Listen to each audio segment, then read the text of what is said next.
సహా పలు రాష్ట్రాల అసెంబ్లీ ఎన్నికల్లో ఓట్ల చోరీ జరిగిందని గత కొంతకాలంగా కాంగ్రెస్ సహా ఇతర విపక్షాలు తీవ్ర స్థాయిలో ఆరోపణలు చేస్తూ ఉన్నాయి. బీజేపీతో ఈసీ కుమ్మక్కైందని, ఓటర్ల జాబితాలో అవకతవకలకు పాల్పడుతోందని, అందుకే బీజేపీ ఎన్నికల్లో విజయం సాధిస్తోందని విపక్ష పార్టీలు ఆరోపిస్తూ ఉన్నాయి. బీహార్లో ఎస్ఐఆర్ చేపట్టడంపై అభ్యంతరం వ్యక్తం చేస్తున్న విపక్షాలు అసలైన ఓటర్లను జాబితా నుంచి తొలగించారని ఆరోపించాయి. ఈ నేపథ్యంలో సుప్రీం ఆదేశాల మేరకు తొలగించిన ఓటర్ల జాబితాలను ఈసీ ఆన్లైన్లో ప్రచురించింది.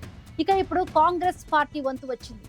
ఓట్ల చోరీ జరిగిందని ఆరోపణలు చేస్తున్న రాహుల్ గాంధీ తమ ఆరోపణలను నిరూపించుకోవాల్సిన టైం వచ్చింది.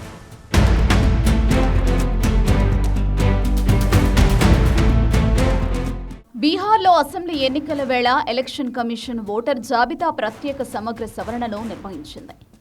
ఎస్ఐఆర్ పూర్తయిన అనంతరం ఈసీ ముసాయిదా జాబితాను విడుదల చేసింది. అయితే ఎస్ఐఆర్ అనంతరం బీహార్ ఓటర్ల జాబితా నుంచి 65 లక్షల మంది ఓటర్లను తొలగించామని ఎన్నికల సంఘం తెలిపింది. ఎస్ఐఆర్ను తొలి నుంచి తీవ్రంగా వ్యతిరేకిస్తున్న విపక్షాలు ముసాయిదాపై కూడా తీవ్ర అభ్యంతరం వ్యక్తం చేశాయి. ఇప్పటికే కర్ణాటక, మహారాష్ట్ర, హర్యానా వంటి రాష్ట్రాల్లో ఎన్నికల సమయంలో ఓటు చోరీ జరిగిందని కాంగ్రెస్ అగ్రనేత రాహుల్ గాంధీ ఆరోపించారు. బీహార్లో కూడా ఇలాంటి అవకతవకలకు పాల్పడేందుకు అవకాశం ఉందని రాహుల్ ఆరోపిస్తున్నారు.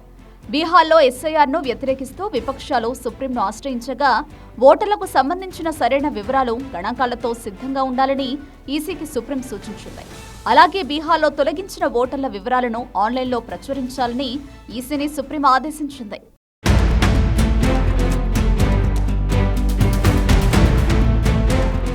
సుప్రీంకోర్టు ఆదేశాల మేరకు ఎన్నికల సంఘం బీహార్లో తొలగించిన 65 లక్షల మంది ఓటర్ల జాబితాలను ఆన్లైన్లో ప్రచురించింది.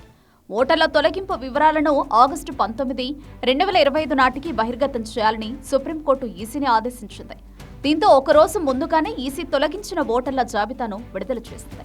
బీహార్ ఓటర్ల జాబితా నుంచి తొలగించిన 65 లక్షల మంది ఓటర్లలో 18.66 లక్షల మంది మరణించిన వారు, 26.01 లక్షల మంది ఇతర నియోజకవర్గాలకు తరలి వెళ్లేవారు, 7 లక్షల మంది పలుచోట్ల ఓటర్లుగా నమోదైన వారు ఉన్నారని ఈసీ తెలిపింది.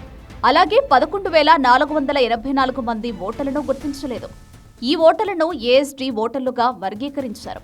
ఈ జాబితాలు జిల్లా ఎన్నికల అధికారుల వెబ్సైట్లలో ఆన్లైన్లో అందుబాటులో ఉన్నాయి. ఎలక్టర్స్ ఫోటో ఐడెంటిటీ కార్డ్ నెంబర్తో సెర్చ్ చేసి తెలుసుకోవచ్చు.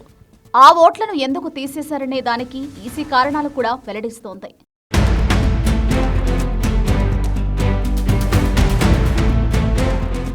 ఈ ఏడాది ఆగస్టు 14న సుప్రీంకోర్టు ఈసీని 65 లక్షల ఓటర్ల తొలగింపు వివరాలను, వారి పేర్లతో పాటు తొలగింపు కారణాలను అంటే మరణం, వలస, డూప్లికేట్ ఎంట్రీలు వంటి కారణాలను ఆన్లైన్లో ప్రచురించాలని ఆదేశించింది. ఈ జాబితాలో బూత్ వారీగా పంచాయత్, బ్లాక్ డెవలప్మెంట్ కార్యాలయాల్లో కూడా ప్రదర్శించాలని వార్తాపత్రికలు, ఎలక్ట్రానిక్ మీడియా, సోషల్ మీడియా ద్వారా విస్తృతంగా ప్రచారం చేయాలని సుప్రీంకోర్టు ఈసీకి సూచించింది. ఓటర్ల గుర్తింపు కోసం ఆధార్ కార్డును కూడా ఒక పత్రంగా అంగీకరించాలని కోర్టు ఈసీకి సూచించింది. ఈసీపై విపక్షాలు చేసిన ఆరోపణలపై స్పందించిన chief election commissioner Gyanesh Kumar, SIR ప్రక్రియ ఓటరు జాబితాలలోని లోపాలను సరిచేయడానికి ఉద్దేశించినదని, ఓట్ చోరీ ఆరోపణలను నిరాధారమైనవిగా తోసిపుచ్చారు.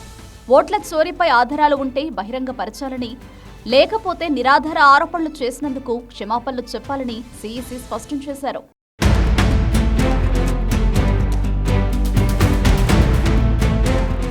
ఎన్నికల్లో ఓట్ల చోరీకి వ్యతిరేకంగా ఓట్ అధికార యాత్ర పేరుతో లోక్సభలో ప్రతిపక్ష నేత రాహుల్ గాంధీ ప్రజల్లోకి వెడుతున్నారు. ఓట్ల చోరీ జరిగిందని ప్రజలకు వివరిస్తూ ఎన్నికల సంఘం బీజేపీపై ఆరోపణలు గుప్పిస్తున్నారు రాహుల్. ఇప్పటికే పలు రాష్ట్రాల్లో ఓట్ల చోరీ జరిగిందని, ఇప్పుడు బీహార్లో కూడా జరిగే అవకాశం ఉందని ఆరోపిస్తున్న రాహుల్ అలా జరగకుండా తాము అడ్డుకుంటామని చెబుతున్నారు. బీజేపీతో కుమ్మక్కై ఈసీ కుట్రలకు పాల్పడిందని రాహుల్ పదే పదే ఆరోపిస్తున్నారు. అంతేకాదు, ఓటర్ల జాబితాలో అవకతవకలు, ఓట్ల చోరీకి సంబంధించిన ఆధారాలు తమ వద్ద ఉన్నాయని రాహుల్ గాంధీ చెబుతున్నారు. దీంతో రాహుల్ గాంధీ నిరాధార ఆరోపణలు చేస్తున్నారని, ఒకవేళ ఆయన వద్ద ఓట్ల చోరీపై ఆధారాలు ఉంటే చూపించాలని ఎన్నికల సంఘం చెబుతోంది. రాహుల్ ఒకవేళ ఆధారాలు చూపించకుంటే తాను నిరాధార ఆరోపణలు చేశానని క్షమాపణలు చెప్పాలని ఈసీ పేర్కొంది.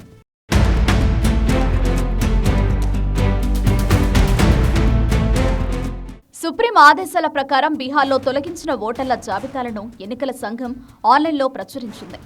ఇప్పుడు రాహుల్ గాంధీ వంతు వచ్చింది. ఓటర్ల జాబితాలో అవకతవకలు జరిగాయని, ఓట్ల చోరీ జరిగిందని నిరూపించాల్సిన టైం వచ్చింది. లేకపోతే రాహుల్వి నిరాధారమైన ఆరోపణలుగా పరిగణిస్తామని ఈసీ ఇప్పటికే స్పష్టం చేసింది. ఓట్ల చోరీ జరిగినట్లు తమ వద్ద ఆధారాలు ఉన్నాయని చెబుతున్న రాహుల్ గాంధీ ఈసీపై గత కొంతకాలంగా సంచలన ఆరోపణలు చేస్తున్నారు. అంతేకాదు, ఇటీవల తన వద్ద అణుబాంబు లాంటి ఆధారాలు ఉన్నాయని, వాటిని బహిర్గతం చేస్తానని ప్రకటించారు. అయితే బీజేపీతో ఈసీ కుమ్మక్కై ఓటర్ల జాబితాలో అవకతవకలకు పాల్పడుతోందని రాహుల్ తీవ్ర స్థాయిలో ఆరోపణలు చేస్తున్నారే కానీ ఓట్ల చోరీ జరిగిందని చెప్పడానికి గల ఆధారాలను మాత్రం ఇప్పటి వరకు బయటపెట్టలేదు. బీహార్లో తొలగించిన ఓటర్ల జాబితాలను ఈసీ ఆన్లైన్లో ప్రచురించడంతో ఇప్పుడు రాహుల్ వంతు వచ్చిందనే చర్చ మొదలైంది. ఇకనైనా రాహుల్ గాంధీ ఓట్ల చోరీ జరిగిందని నిరూపించే ఆధారాలు బయట పెడతారో లేదో చూడాలి.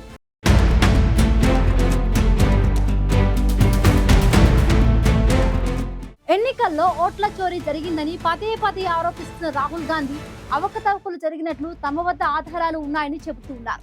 బీహార్లో 65 లక్షల మంది ఓటర్లను తొలగించిన ఈసీ వాటి జాబితాలను ఆన్లైన్లో ప్రచురించిన నేపథ్యంలో ఇప్పుడు రాహుల్ గాంధీ ఓట్ల చోరీ జరిగిందని నిరూపించాల్సిన సమయం వచ్చింది.